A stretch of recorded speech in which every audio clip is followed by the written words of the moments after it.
clothes affect the way we think and behave? Can putting on a military uniform make you more prone to aggression? Or does wearing a lab coat increase your sustained attention on a test? Short answer, yes. Clothing carries a lot of power and influence both on others and on ourselves. Cognitive psychologists Hajo and Galinsky actually coined this phenomenon as enclothed cognition. And they've been researching the psychological and performance-related effects that wearing specific articles of clothing have on the person wearing them. What you wear matters for a number of reasons. The first one being is because it provides a sense of belonging. Maslow's hierarchy of needs lists the desire for love and belonging as the third level of our most essential basic human needs. We are social creatures after all, and we all want to connect and belong to a group that accepts us for who we really are. But how does one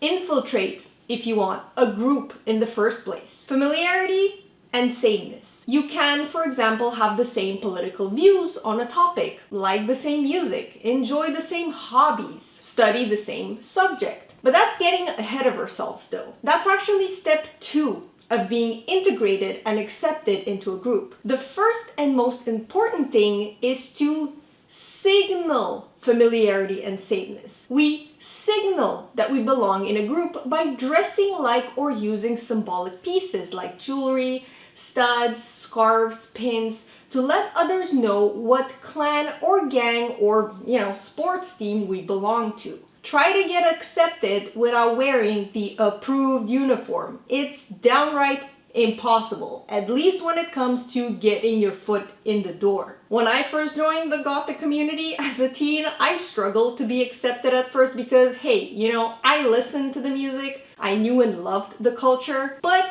I wore blue dresses at school. It's silly when you think about it, but these things get ingrained into our heads since we are very young and they get carried into adulthood. The way you dress gets you in. What you wear signals belonging. The second reason why what you wear matters is because it provides a sense of identity or lack thereof. A study conducted by the American psychologists Robert Johnson and Leslie Downing found that the norms and standards associated with certain types of clothing can promote specific behaviors. For example, participants dressed in nursing outfits showed more positive, non-aggressive behavior than participants dressed in a military uniform. Ring any bells? Sounds like a key element to the Stanford prison experiment where the prisoner and guard uniforms that contributed to shaping the identity of the participants? Yeah, sounds a little bit like that. In other words, you identify with the clothes that you wear.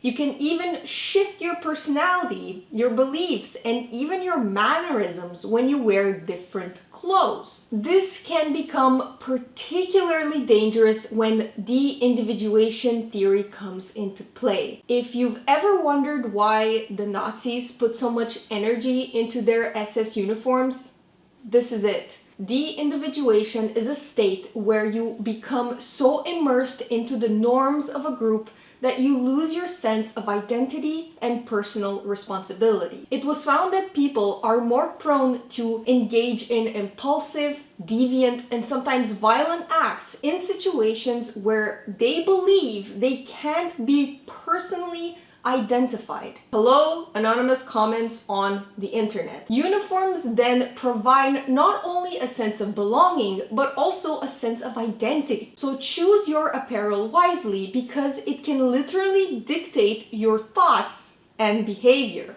But let's end things on a positive note, shall we? Change your closet, change your life. The reason why what you wear matters is because clothing is a form of communication. Your personal style says something to the world and to yourself. For example, it was found that clients are more likely to return to formally dressed therapists than to professionals who dress more casually. A number of studies even found a link between apparel and perception of intelligence and academic achievement.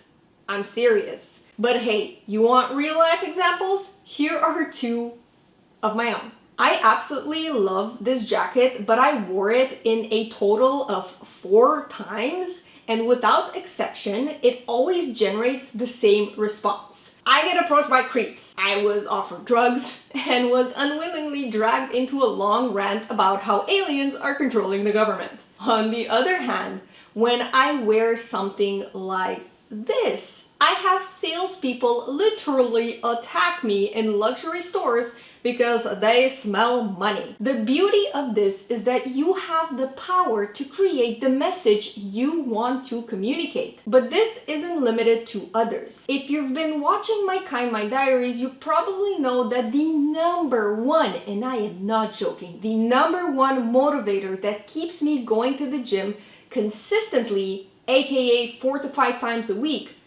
is activewear. I feel so strong and confident when I put on a gorgeous sports set, I can't even put it into words. I feel so feminine and free when I put on a beautiful dress. It feels like a vacation in a garment. In addition to that, the colors you wear also speak volumes. I feel more, for example, professional when I wear black, and more relaxed and in touch with myself and with nature when I'm wearing green. Color psychology is extremely interesting. I'm actually looking into creating a workbook on this topic over on my Etsy shop, so definitely keep an eye out for that one. And with that being said, thank you so much for watching. Please don't forget to give this video a thumbs up if you like it, and subscribe to me if you like what you see, because I try to post videos on psychology, mental health, education, food, success, motivation, productivity, and everything in between.